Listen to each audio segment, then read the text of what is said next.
உறுப்பினர் ஜி.கே. மணி அவர்கள் போராட்டத்தில் கலந்து கொண்டவர்களை எல்லாம் அனுமதிக்காமல் அதற்கு பிறகு கைது செய்யப்பட்ட இந்த தொடர்பான செய்திகள் எல்லாம் எடுத்து சொல்லியிருக்கிறார்கள்.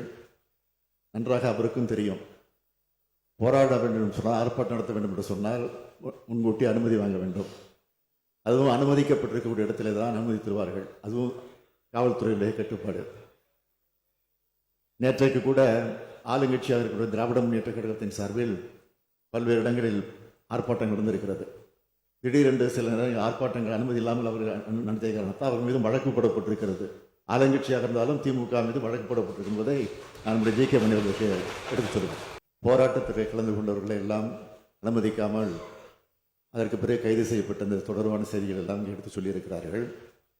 நன்றாக அவருக்கும் தெரியும். போராட வேண்டும் என்று சொன்னால், ஆர்ப்பாட்டம் நடத்த வேண்டும் என்று சொன்னால் முன்கூட்டி அனுமதி வாங்க வேண்டும்.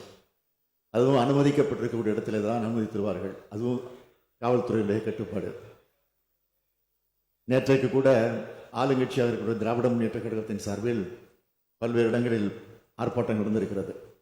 திடீரென்று சில நேரங்கள் ஆர்ப்பாட்டங்கள் அனுமதி இல்லாமல் அவர்கள் நடத்திய காரணத்தால் அவர் மீதும் வழக்கு போடப்பட்டிருக்கிறது.